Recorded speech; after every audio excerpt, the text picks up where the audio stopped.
요한복음 14장 5절부터 7절을 우리 다 같이 한 목소리로 읽겠습니다.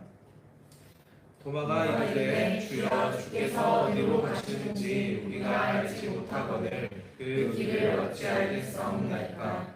예수께서 이르시되 내가 곧 길이요 진리요 생명이니 나로 말미암지 않고는 아버지께로 올 자가 없느니라.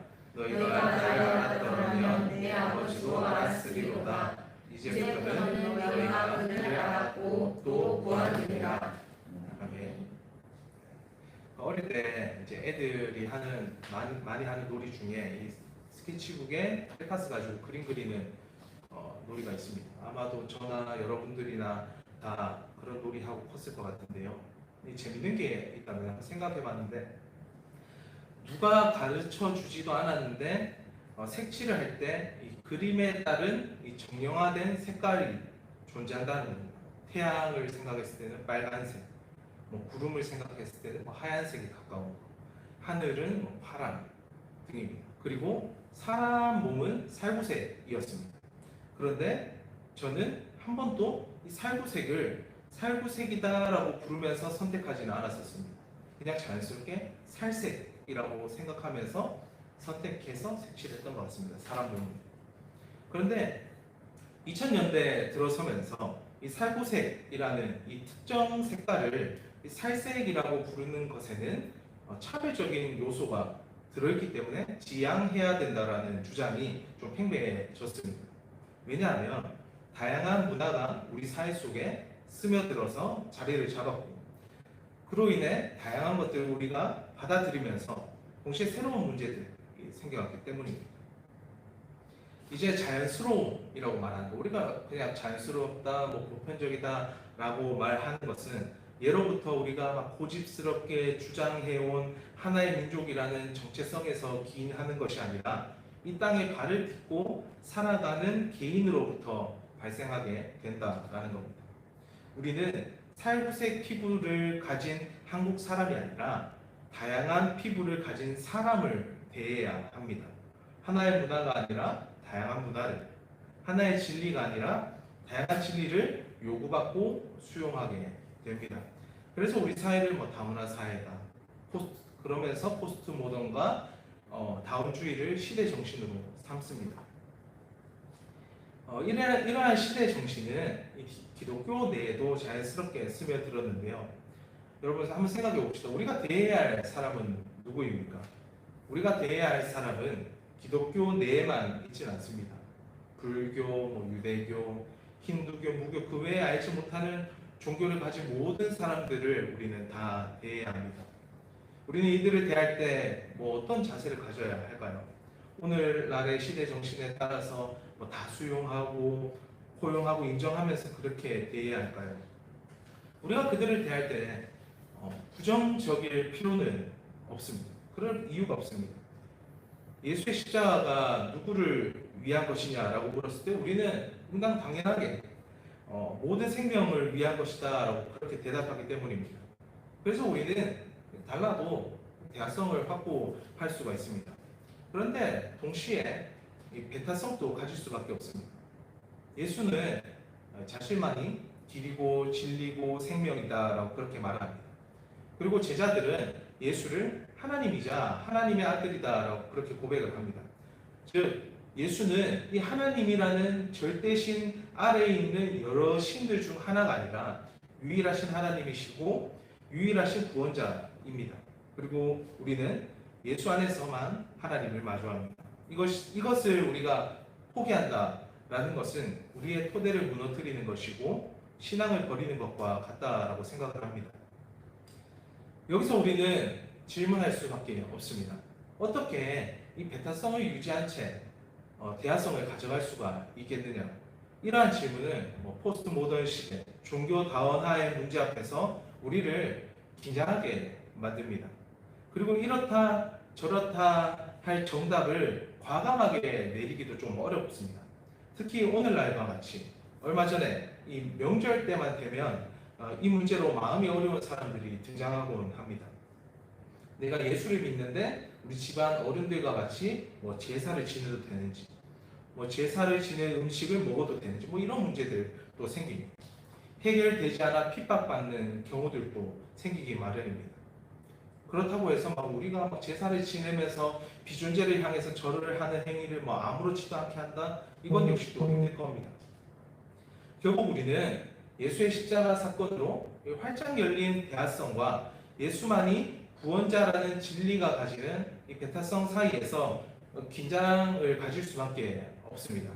이러한 긴장은 오히려 좋은 게 우리를 한쪽으로 치우치지 않게 만든다라는 겁니다. 그래서 뭐 자기 생각과 위치가 어디에 서 있는지를 비판적인 자세로 바라보게 만듭니다. 이 긴장감이라는 것이죠. 그런데 이 반대로 긴장이라는 것은 우리에게 피로감을 주기도 합니다. 피로감으로 그냥 한쪽을 선택해서 쉬운 길을 가기도 합니다. 이러한 모습은 오늘날의 교회를 통해서도 좀 쉽게 발견할 수가 있는 모습인데요. 이 배타성을 이용해서 포스트 모던을 비판한다. 이 다원주의를 무조건적으로 비판한다든지 이런 모습입니다. 그러다 보니까 이 시대 정신과 다르게 흘러가는 교회는 이 개토화될 수밖에 없고 그들만의 리그를 할 수밖에 없게 됩니다. 근데 반대로 이 진보적인 진영에서는 이 다원주의를 좀 적극적으로 받아들입니다. 그리고 모든 것을 품고 이 대화성을 확보하고 기성교회의 배타성을 오히려 비판을 합니다. 결국 이렇다 보니까 일상을 살아내야 할 성도들은 이 시대 정신하고 부딪히면서 계속 괴리에 빠질 수밖에 없습니다. 또는 탈종교화에 더욱 박차를 가할 수밖에 없게 될 겁니다. 결국 포스트 모던, 다원주의라는 이 시대의 정신 내에서 생존 문제에 성도들의 생존 문제에 봉착할 수밖에 없습니다. 교회도 마찬가지고요.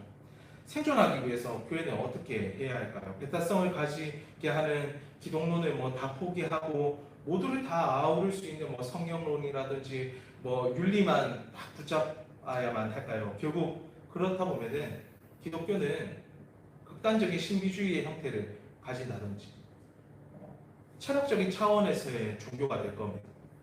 내가 신이랑 합의를 이루는 단계에 이르러야 된다라고 말한다든지 아니면 니체처럼 예수를 하나의 가장 이상적인 인간 정도로 보면서 따라가게 될 겁니다. 하지만 성경에 특히 바울 서신이나 다른 요한복음 이런 것들을 보면 오히려 이 철학으로부터 예수를 해방시키는 모습을 봅니다. 그리고 예수만이 유일하신 하나님이라는 것을 증명해 나갑니다. 요한복음 한번 생각해 봅시다. 요한은 당시의 어떤 중심 사조였던 헬라 철학이랑 대척점에 섭니다. 따라가는 것 같은데 대척점에 섭니다. 예수는 플라톤이 말하는 부동의 존재가 아니라 미디아에 있는 부동의 존재가 아니라 창조하신 세계 속으로 찾아오시는 하나님이라고 고백합니다. 저 하늘에 있어야 할 진리가 이 땅에 드러냅니다. 자신의 모습을 드러냅니다. 그리고 저 하늘에 있는 이데아를 동경하고 최종 목적지로 정해두고 살아가는 것이 아니라 지금 이 자리에서 우리에게 진리로서 찾아오신 예수를 보고 따라 걸어가라 합니다. 결국에 교회는 이 대화성과 배타성 모두를 붙잡고 긴장 속에서 살아가는 것을 선택할 수밖에 없게 됩니다. 이것이 포스트 모던 다운주의 시대 속에서 할 수 있는 우리 교회의 유일한 선택이지 않을까 그렇게 생각을 합니다. 그래서 교회는 쉬운 길이 아니라 오히려 좁은 길을 선택할 수밖에 없습니다. 그럼 우리가 대화성과 배타성 모두를 어떻게 붙잡을 수 있을까요? 이걸 두고 한 2주 정도를 좀 고민해 봤던 것 같습니다. 앞서 말한 것처럼 오늘날의 이 자연스러움, 이 보편성이라는 것은 집단이 아니라 개인으로부터 발생하게 됩니다. 이는 다른 말로 보편성보다는 이 특별성이 요구된다는 겁니다. 개개인의 특별함이 요구되는 것이죠. 복음은 그렇다 보니까 집단적인 차원과 함께 개인적인 차원에서도 잘 전달되어야 된다라는 겁니다. 다시 말해서 이 개인이 처한 상황 속에서 신앙을 고백하고 예수가 한 개인에게 어떠한 의미를 가지는지 깨달아가고 각자의 방법을 가지고 예수를 따라가야 가야 된다라는 겁니다. 즉 서로 다른 신앙을 가진 이들이 대화를 통해서 서로의 신앙을 나누고 믿지 않는 이들에게, 특히 신앙인 믿지 않는 이들에게 신앙인으로서 특정 행위를 할 때 그의 상황에 대한 이해가 앞서야 된다라는 겁니다. 그런데 반대로 개인의 상황에만 집중하다 보면은 이 보편성을 놓치게 되는 경우도 생기기 마련입니다. 그렇다 보면 토대가 약해질 수가 있습니다. 그래서 우리가 개인을 마주하고 그의 상황 안에서 신앙인으로서 말하고 행동할 때 내가 어느 토대에 서 있는지를 반복적으로 확인해야 합니다. 예수께서 이렇게 말씀하십니다. 누구든지 나를 따라오려거든 자기를 부인하고 자기 십자가를 지고 나를 따를 것입니다. 예수는 우리 각자에게 개인의 신앙을 가지고 따라오라 그렇게 말하지만 십자가라는 공통의 토대를 가지라 그렇게 말합니다. 저는 교회가 이러한 긴장을 감당하는데 기초 체력이 있다고 그렇게 생각을 합니다. 첫 번째는 종교 개혁 이후에 다양한 모습으로 나뉘어진 교단들이 그것입니다. 서로 다른 교리를 가지고 있으나 공통의 믿음의 대상인 예수 안에서 서로 막 배척하는 게 아니라 대화하고 조화를 이룹니다. 두 번째로 교회 역사 속에서 투쟁하면서 지켜온 토대입니다. 사도신경이라든지 니케아 신경과 같은 신앙 고백, 그리고 삼위일체 어떻게든 지켜왔었습니다. 이러한 기초 체력을 가지고 있는 교회는 오늘날에 이러한 역할을 잘 감당해야 합니다. 우리는 일상에서 다양한 문화와 더불어서 다양한 종교도 마주합니다. 그리고 다양한 종교는 그리고 새로운 문화를 낳기도 합니다. 동시에 새로운 문화 속에서 자신의 정체성을 지켜가야 합니다. 다원주의라는 것은 이 다양성이 동등한 권리를 가진다라는 것을 의미합니다. 즉 일치 불가능성을 이 기본적인 토대로 가집니다. 차별이나 편협이 아니라 다름과 차이와 화해가 핵심입니다. 그렇기에 우리가 같은 눈높이에서 이 타 종교 또는 집단과 대화해 나가야 하는 겁니다. 우리만 막 우월하다라고 생각하면서 밑에 두고 얘기하는 것이 아니라는 겁니다. 그리고 대화를 통해서 이 가치 중립적인 자세를 가지고 설득이나 해명으로 막 힘을 빼는 것이 아니라 시대의 요청에 어떤 큰 사건이 일어났다라면 이 시대의 요청 앞에서 우리가 어떻게 함께 응답할 수 있는지 그 지점을 찾아 나서는데 힘을 다해야 할 겁니다. 이걸 하지 못해서 생겨나는 오늘날의 문제를 꼽자면 단연 이스라엘과 팔레스타인의 분쟁입니다. 다른 언어와 역사 그리고 사회적 배경의 다름을 차별이라는 입장이 아니라 화해라는 입장에서 우리가 생각해 본다면 이해하지 못할 것이 무엇이 있겠습니까? 예수의 십자가는 하나님과 인간의 화해, 그리고 인간과 인간과의 화해가 선언된 그런 자리라 생각합니다. 그런 점에서 교회는 이 다원주의 사회 속에서 시대의 요청에 가장 먼저 앞서서 응답할 수 있는 역할을 감당할 것이라고 생각을 합니다. 그런데 이는 우리가 다른 진리를 나에게 새로운 진리로서 받아들여야 된다 그런 의미가 절대 아닙니다. 예수를 여러 신들 중에 하나로서 인정하는 것도 아닙니다. 서로가 절대적이라고 여기는 그 진리, 이 믿음의 대상이 다를 수밖에 없다라는 것을 인정하는 겁니다. 이거 인정하는 것에서부터 시작되어야 된다는 것이죠. 동시에 우리가 그것을 새로운 진리로서 받아들이지 않기 위해서는 우리의 토대를 더 탄탄히 해나가야 합니다. 내가 탄탄하지 않는다면 우리는 결국에는 이 다양성 다 버리고 정체성을 상실해가면서 닮아가는 것밖에 되지 않을 겁니다. 그래서 교회는 예배를 통해서 우리가 지금 드리는 이 예배를 통해서 이 공통의 신앙 고백을 세워가고 동시에 작은 모임들을 통해서 각자의 상황 속에서 어떻게 신앙을 고백해 갈 것인지에 대해서 고민하고 갱신해 나가야 할 겁니다. 제왕적인 목회를 내려놓고 목회자가 어떤 교리나 이런 것들의 중심을 잡되 회중 중심의 모습으로 변해 가야 하는 것이죠. 또는 우리 이디교회처럼 요즘에 다른 여러 교회들도 있는데 작은 교회들이 저곳에서 생겨나서 다양한 상황들을 마주하며 사회에 스며들어 예수를 따르는 선택을 할 수도 있습니다. 우리가 늘 말하는 것처럼 교회는 이 제국주의적인 모습을 가져서는 안 됩니다. 나의 신앙, 신념을 가지고 누군가를 막 정복하고 누르고 비난하는 것을 멈춰야 합니다. 그걸 그만하자고 이 샬롬의 의미가 담긴 이 하나님의 선교라는 것을 주장했으나 그 의미가 점점 약해지고 제국주의적인 모습은 여전히 우리가 교회를 보면서 쉽게 발견할 수가 있습니다.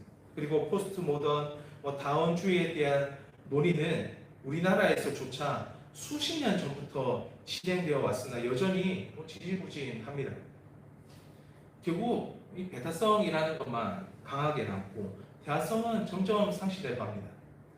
이미 개토화가 됐고 살아남을 방법으로 권력에 의존한다든지 맹목적인 신앙을 통해서 성도들을 이 종교에서부터 벗어나지 못하게 만드는 것들이 대부분입니다. 그러니 우리 이디 교회는 예수만이 유일한 길이요 진리요 생명이라 고백하면서 동시에 이 십자가에서 선언된 화해로 대화성을 열고 이 포스트 모던 다원주의가 시대 정신인 오늘날의 요청에 응답하면서 걸어갈 수 있기를 바랍니다. 비록 이러한 걸음이 좁은 길을 걷는 걸음이라 하여도 우리가 이 긴장을 유지한 채 묵묵히 걸어 나갈 수 있기를 바랍니다. 기도하겠습니다. 하나님 감사합니다. 포스트 모던, 다원주의라는 시대의 정신을 가지고 살아가는 우리들이 예수를 믿는 믿음 안에서 배타성과 대화성을 동시에 가지고 살아가기란 참 어렵습니다. 하지만 당신이 지신 십자가 위에서 선언된 화해는 믿는 자를 넘어서 믿지 않는 자까지도 품으니 우리 역시도 신앙을 가지고 모두를 품고 대화할 수 있는 이유가 됩니다. 오늘날 신앙을 가지고 살아간다는 것, 좁은 길을 걷는 것처럼 참 어렵지만 주님께서 걸어가신 길이기에 우리 이 교회도 따라 걸어가길 원합니다. 우리를 이끌어가 주십시오.